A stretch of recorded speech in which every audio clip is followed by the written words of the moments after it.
Coming up, the latest on the impeachment proceedings against President Donald Trump and how local congressmen are responding. Plus, are there any changes planned for Penn State's football traffic plan to avoid problems like we saw at the last home game? And a lucky ticket worth big money sold at this Bellefonte store. The Center County Report starts now.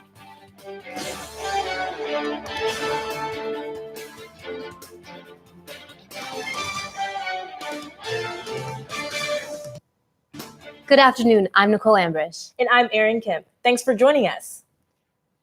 State game wardens are searching for the person who dismembered a dead bear in western Pennsylvania. They released a photo, and we have to warn you, it's disturbing. The Game Commission says someone reported a bear was hit on State Route 8 in Venango County. That's north of Pittsburgh, about 2.5 hours from State College. A game warden arrived and found the bear's head and paws removed. They're asking if anyone has information about the incident. They should call the Game Commission or the Operation Game Thief Hotline at 1-888-PGC-8001. State College Police have issued a traffic advisory for later this week. Penn State's homecoming parade is set for Friday at 6 p.m. The parade route will be closed to traffic from 5:30 to 8:30 p.m. Drivers may face delays and road closures in and around campus in College Avenue. And possible traffic trouble is also on the minds of Penn State football fans for this Saturday's homecoming game. That's after long delays at the last home game against Pitt. Reporter Talia Trella is live in University Park with more on the story. Talia, will they make any changes for the traffic and parking plans for this Saturday? That's the big question, but there's still no clear answer. Parking at Penn State home football games has been an issue for many fans this year. With another early kickoff and a big crowd this weekend, many are left wondering what to expect. It's been almost 2 weeks since Penn State football fans fumed over this. Some fans blame the university's new traffic flow and parking system. Others said they also had problems starting with the first game of the season. I sat in the car just waiting just to park my car for probably about, I think it was approaching 2 hours, like whenever I actually pulled into the actual lot. A number of factors played into the frustration at the Pitt game, including 108,000 fans and an early noon kickoff. Penn State fan Vince Fiore says he believes there also needs to be more parking attendance after the game. It's kind of a free-for-all, so like the first people that are like closest to the exit are the ones that get out first. In our latest unscientific Twitter poll, about half of those responding think the traffic situation will remain the same this Saturday. About 36% say it'll be worse. Will any changes be made in time for the game? We asked SP Plus, the company that designed the new traffic plan. Penn State Athletics responded with this statement. Quote, overall, the feedback on the traffic pattern and parking system has been positive, although we do recognize there are some individuals who feel they have been negatively impacted. During the 2-week break, we are revisiting with key operational stakeholders to be as thorough as possible before the next game. The best advice for fans is to leave earlier than you normally would to give yourself extra time just in case. Live in University Park, I'm Talia Trello for the Center County Report. Continuing to follow the latest in the impeachment proceedings against President Donald Trump. House Democrats subpoenaed Trump's lawyer Rudy Giuliani yesterday for documents as they ramp up investigations of the president's dealings with Ukraine. House committees are looking into Trump's alleged efforts to have Ukraine investigate Joe Biden and his family. Central PA Republican Congressman Glenn Thompson and Fred Keller have denounced the impeachment inquiry. All 9 of Pennsylvania's House Democrats support it. Pennsylvania's top law enforcement officer has joined the governor in supporting the legalization of marijuana on a wider scale in our state. We asked some people in State College what they think about that. Governor Tom Wolf now says he is in favor of legalizing marijuana for recreational use in Pennsylvania. He says the state now has a wealth of knowledge from the experience in other states to guide it. Other top state Democrats, including the Attorney General, also support legalizing pot. Some people we talked with agree, citing more tax revenue and other economic benefits. I think it'd be good for the state, honestly, because I'm from New Jersey, so we're already on that route. So the fact that he's gonna start the process, it would just help the economy overall. In states where recreational marijuana is legal, like Colorado and Washington, better than expected sales have produced more tax revenue. Sales in North America grew 30% to $6.7 billion in 2016, and it is projected to increase to $20.1 billion by 2021, according to ArcView Market Research. Leaders of Pennsylvania's Republican-controlled legislature strongly oppose legalization, and some can understand why. I mean, there's the whole, it's a gateway drug type of stigma around it. So, I mean, that's understandable, but I think, regardless of personal or, how you view it, I just think, for, the well-being of everyone, it's better for it to be, government regulated. Governor Wolf changed his position since last December when he said the state was not ready. Currently, there are 11 states, as well as Washington, D.C., that have legalized the use of recreational marijuana, and Pennsylvania is hoping to join that growing list. Only 2 of those states passed legislation to legalize pot. Voters in 9 other states legalized it through referendums, which PA law does not allow. The lieutenant governor and auditor general, who are also Democrats, say they also support legalizing marijuana. The State College Police Department hopes the public can identify 3 people they call suspects in a distraction theft. Police say one of the suspects distracted the victims while another removed the victims' wallets. Later, the suspects went to several State College stores and used the victims' cash and credit cards to make purchases. A local convenience store was part of a big payday for a Center County resident last week. Lincoln's Market in Bellefonte sold the winning ticket for last Monday's treasure hunt lottery draw. The ticket is worth more than $203,000 before taxes. The ticket matched all 5 of the numbers drawn: 9, 14, 15, 23, and 25. Store cashier Devin Anderson said employees were stunned to hear about the successful ticket. Unbelievable, honestly. I would have never thought someone would have won that much money. This isn't the first time someone has cashed in on their luck in Center County. The Bollesburg Mart sold a winning ticket in the Catch 5 lottery draw back in 2017, which was also a $200,000 winner. Lincoln's Market will receive a $500 bonus for selling the winner. More warm weather is on the way this afternoon, but when will it feel more like fall? We have the 7-day forecast coming up. And later in sports, we check in on Bellefonte High School football and State High volleyball. Also coming up, a popular event that'll have you bugging out.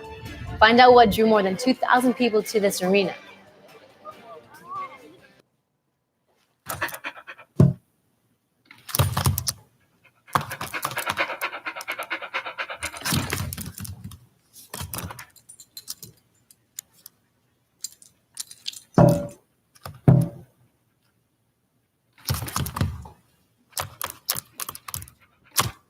There's a shelter pet who wants to meet you.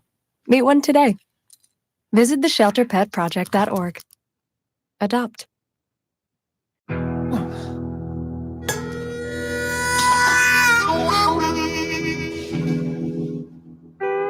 Get caught buzz driving, and you could do some hard time. Craig, knock it off. Sorry, Mom. It could cost you around $10,000 in fines, legal fees, and increased insurance rates.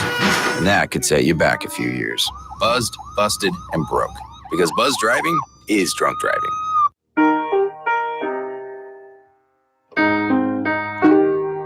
I can't change, even if I try, even if I wanted to. There's one thing you can never have sex without. It's consent. Because sex without it isn't sex. It's rape. It's on us to stop sexual assault. Learn how and take the pledge at itsonus.org. They said I have troll teeth. That my voice sounded like a possessed baby doll. That no one would ever love someone as stupid as me. That I was fat, ugly. Disgusting. The effect of bullying is potent. We will no longer be the silent majority. Now, when you see online bullying, there's something you can do about it. We're going to take action with the I. I am a witness. I am a witness. I am a witness. I am a witness. I am a witness, and so are you. 'Cause I'm gonna stand by you.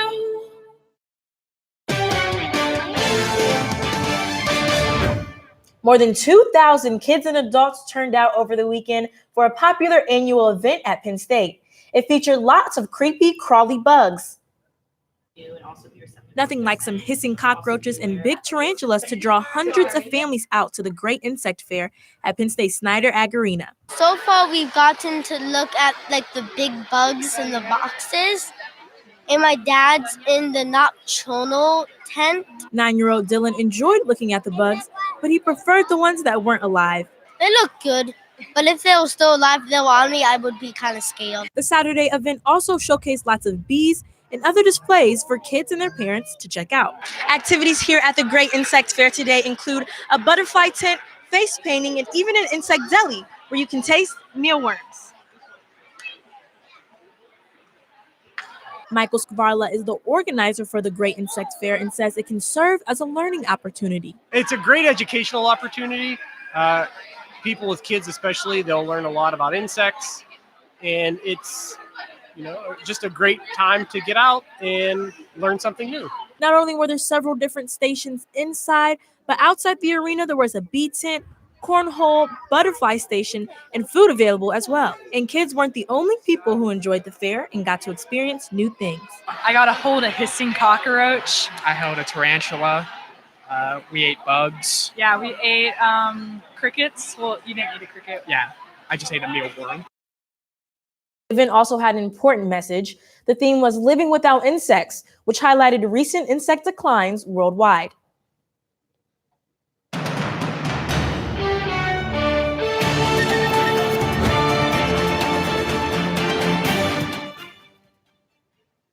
Happy first day of October, everybody. One of my favorite months of the year is finally here. I'm Casey Rigner with your forecast, and overlooking Beaver Stadium right now, it is gorgeous. Not a cloud. That might even be, goes off of our story, a bug in the top left corner of your screen there. 75 right now with a west-southwest wind at 3 miles per hour. Across the rest of central Pennsylvania, mid to upper 70s, and that's kind of the same story for much of the state right now. But what the southerly wind is doing, it's bringing in these warmer temperatures already in the mid to upper 80s for parts of western Pennsylvania.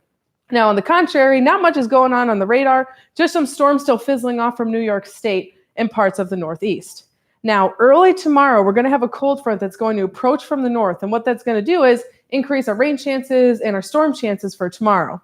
Now, this is about the lunchtime hour. It might not be a bad idea to bring an umbrella with you if you're headed out as you're headed out the door tomorrow. This is in the evening hour, just near lunchtime, just showers and thunderstorms across Interstate 80 as well as 81.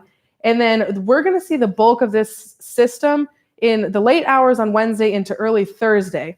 And what's going to happen is some of these showers are going to linger here because we have a warm front that approaches by Thursday. So we're not going to get much relief. And there it is right there. We're not going to get much relief from that rain over the next couple of days. The good news is, though, we're going to be above average for today. 82 as our high. Those clouds are going to continue to decrease with the southwest wind at 5 to 10. And then tonight, 67 as our low. But what's interesting is 66 degrees is actually our average high for this time of year. So we're going to remain above average over the next couple of days.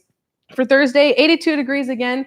There's chance for showers and thunderstorms, maybe gusty at times with gusts up to 20 miles an hour possible. Now, this warm front that I mentioned, you can see it on Thursday. We'll have some more widespread rain. Good news is high pressure sets in by the weekend. What's scary, we could dip into the 30s by Friday night. And then for the game on Saturday, the homecoming game, Penn State versus Purdue, it's going to be beautiful, great day to get outdoors, tailgate, nothing bad, no bad news for the game, but rain may come the early half of next week. At least our Saturday will be good. That's exciting. Yeah, I'm glad there won't be rain. Now here's Maria Coyne with sports.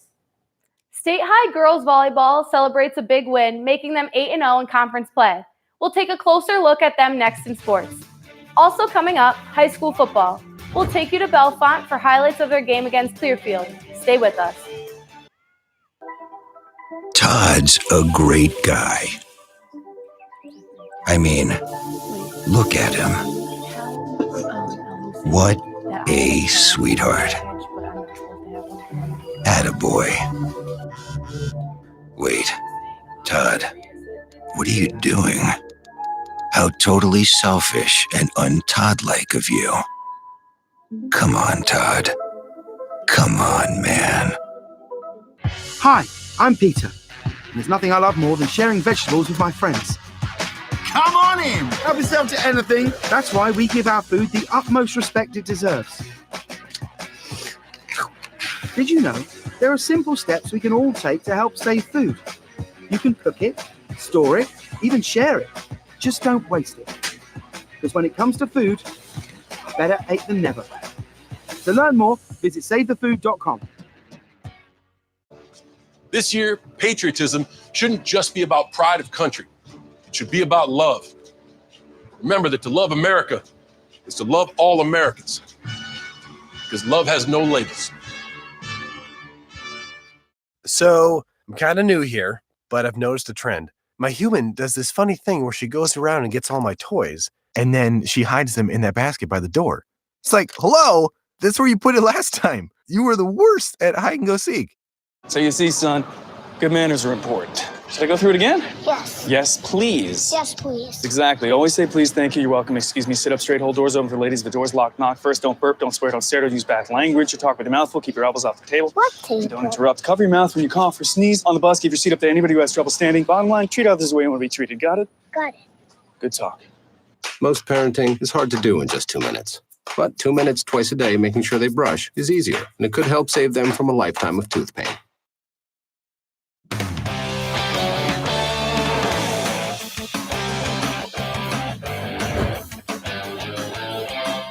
We start with high school football. Bellefonte is still unbeaten in conference play after a big win on Friday night at home. I was there for the action. The Bellefonte Red Raiders knocked off the undefeated Clearfield Bison 28-19 on Friday night at Rogers Stadium. The stands were filled with loud and proud fans, including an alum who came back to show his support. They are competitive, they have a good game, and it's fun to watch. Bellefonte went up early, scoring and connecting on a 2-point conversion to make it 8-0 at the end of the first quarter. But the Bison bounced back with runs from Brett Zatoni and Logan Faransky. With only 4 seconds left in the half, Clearfield's Oliver Balat found Nicholas D'Amico in the end zone to head into halftime with a 19-15 lead. The back-and-forth scoring for both teams is making for a very competitive matchup between the undefeated Clearfield Bison and the 4-1 Bellefonte Red Raiders. With 7.5 minutes left in the third quarter, Bellefonte's CJ Funk broke free on an 85-yard run and score to put the Raiders up 21-19. The senior finished the night with 128 rushing yards, which leaves him 75 yards shy of reaching 1,000 rushing yards on the season. The matchup was a crucial game for both teams, which are looking to secure a top spot in the Mountain League. Very highly anticipated football game. Both teams come in undefeated. This is probably going to be for the Mountain League championship. After Friday night's matchup, Bellefonte remains on top of the league standings at 5-1. Go Red Raiders! Reporting in Bellefonte, I'm Maria Coyne for the Center County Report. The Red Raiders will take on Penn Valley in a conference matchup this Friday at home. And State College High is still unbeaten at 6-0 after a big win against Central Dauphin East on Friday. The Little Lions will soon enjoy the experience of a lifetime as they get to play at Beaver Stadium this month. The team's senior night game will be played on Penn State's home field on October 26th. The Mid-Penn Conference matchup against Cumberland Valley is billed as the Beaver Stadium Classic. Kickoff will either be at noon or 5 p.m. Tickets are $10 each. The 12th-ranked Nittany Lions are getting ready for their homecoming game this week after beating Maryland 59-0 in College Park on Friday night. Linebacker Jan Johnson got things rolling as he picked off Terrapin's quarterback Josh Jackson on Maryland's first drive of the game. Penn State's Sean Clifford ran the ball into the end zone on the team's first place from scrimmage, giving the visitors a lead they wouldn't relinquish. 3 first-half passing touchdowns by Clifford gave Penn State a 38-0 lead at halftime. He finished with 452 yards of total offense and 4 touchdowns. Journey Brown and Ricky Slade added rushing touchdowns, and backup quarterback Will Levis ran for 2 scores of his own in the fourth quarter. Penn State is back at home on Saturday against Purdue. The men's soccer team is back in action tonight at Michigan State. They're coming off a double overtime game against Michigan. Jerome Taylor has more. Penn State men's soccer tied Michigan 0-0 in a defensive struggle on Friday at Jeffrey Field. It was the Nittany Lions' 6th straight game without a loss. But for the Penn State soccer team, this game has a different meaning as they play in honor of John William McKenzie Mac Brady. Mac Brady was 8 years old when he died in 2012 from a blood infection. Mac had aspirations of one day being a goalkeeper for the Nittany Lions, and when he passed, his parents established the Mac Brady Memorial Soccer Fund to help Penn State soccer's recruiting efforts, equipment, and other needs. The team now plays an annual game in his honor. It's really important to us to honor Mac's dream. I'm fortunate enough to be able to live that dream every single day and being a goalkeeper here at Penn State. The defensive efforts and goalkeeping of both teams was the story of the game, as Penn State goalkeeper Josh Levine saved 7 shots. Coach Jeff Cook believes matches like these are what makes the Big Ten great. Well, as ever, in Big Ten men's soccer, it's a battle to the end, and no different tonight with a double overtime game. So I'm extremely proud of the way our players responded. I thought Michigan were better in the first half, probably than we were, and I thought our second half response was great. At Jeffrey Field, I'm Jerome Taylor for the Center County Report. Penn State is now 4-1-2 overall, 1-0-1 in conference play. Penn State volleyball heads to Wisconsin tomorrow to face the Badgers after sweeping Rutgers on Saturday night at Rec Hall. Reporter Carolyn Sistrand has the story. Penn State volleyball snatched its second conference win on Saturday at Rec Hall, sweeping Rutgers in 3 sets. The Nittany Lions dominated on the offensive front with a .315 hitting percentage compared to Rutgers' 91. The Nittany Lions took the first set convincingly 25-15. The second set proved to be the toughest challenge, with Penn State winning 25-20. The Lions regained their confidence in the third set, taking it 25-14 and sweeping the Scarlet Knights. I thought we controlled the ball a little bit better. We didn't make as many foolish errors, but Rutgers is a big team, and we hit a lot of balls into the blob, so we have to be a little bit better about that.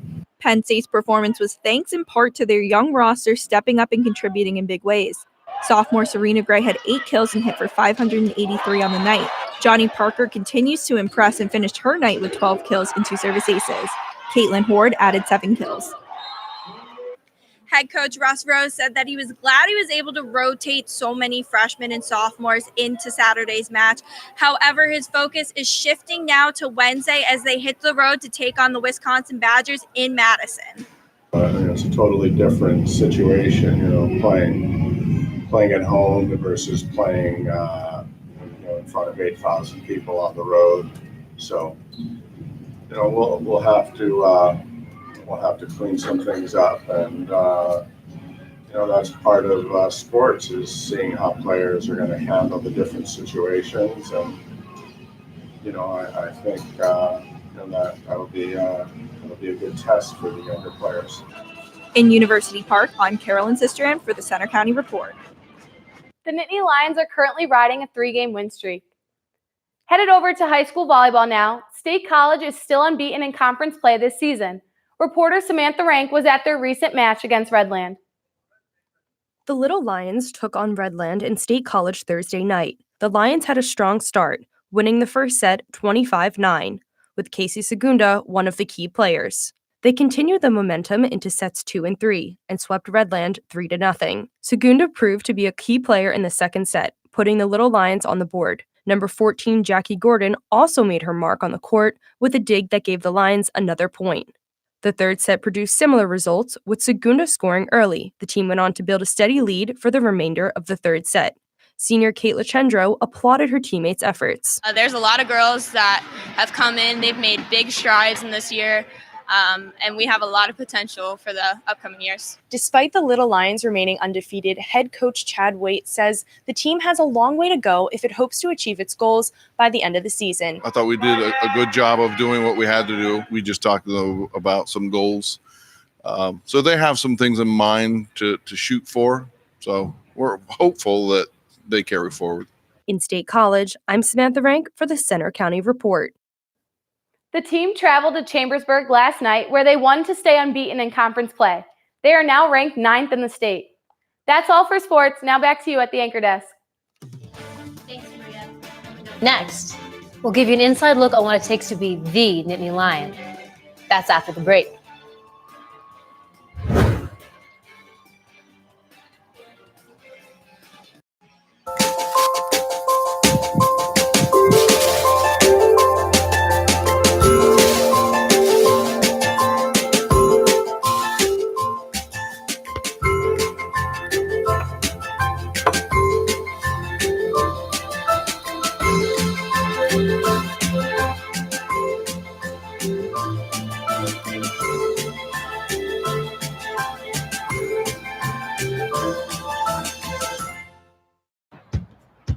Taught him how to hit a baseball, how to hit a receiver, the strike zone, the net. You taught him how to hit the upper corner. You even taught him how to hit the open man. But how much time have you spent teaching him what not to hit?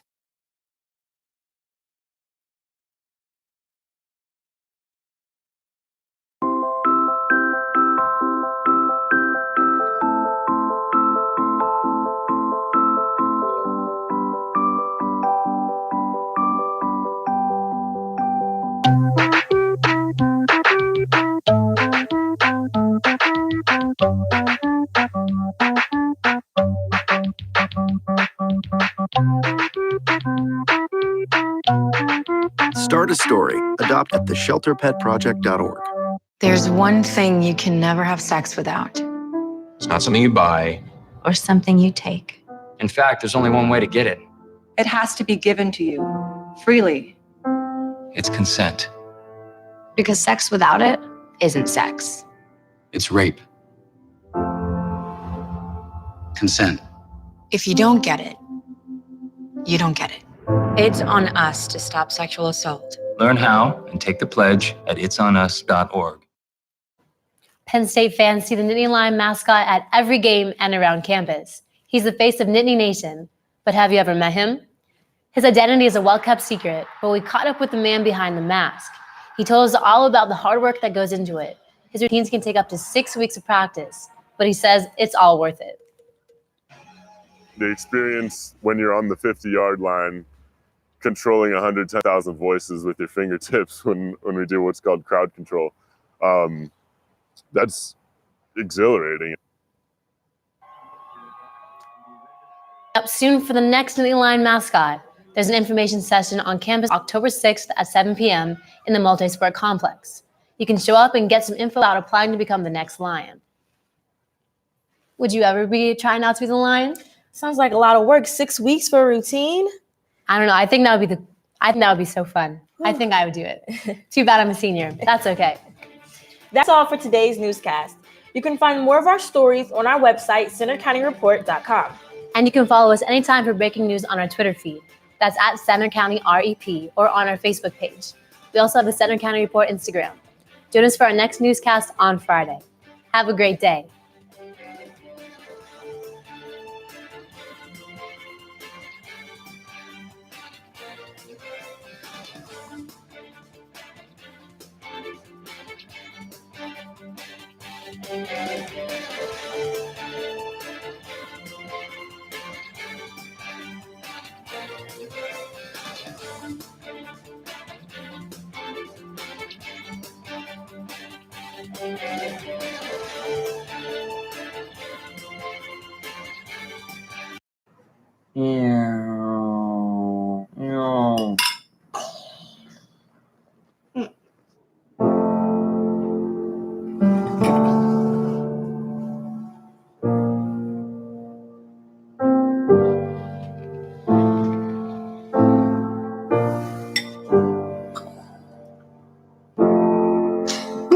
Visit aarp.org/caregiving for information on how to provide even better care for the person who wants to care of you.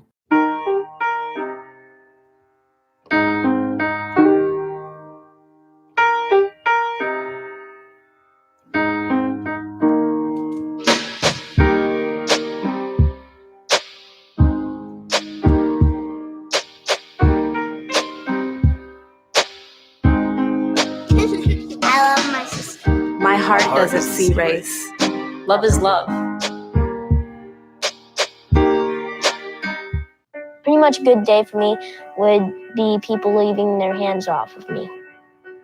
I'm always called names. Everywhere that I go, there's always someone calling me names, calling me gay. I've been choked, thrown up against a wall, punched. Nobody's ever tried to help me.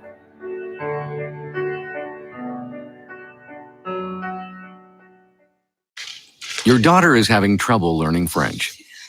Do you A, hire a tutor? Bonjour.